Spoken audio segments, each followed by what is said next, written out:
Hey, it's Jeff, parts manager at Trev Deeley Motorcycles, and it's that time of week for the part of the week.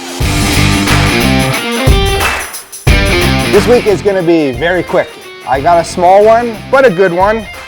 And this one here too, if you're looking for a gift for someone that, you know, rides. So one of the things is, let's be honest, it's not the coolest looking thing, but it's a necessity. You have to have your license plate on your bike.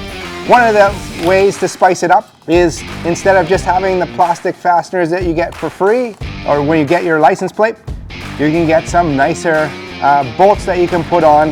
And they do come in different styles.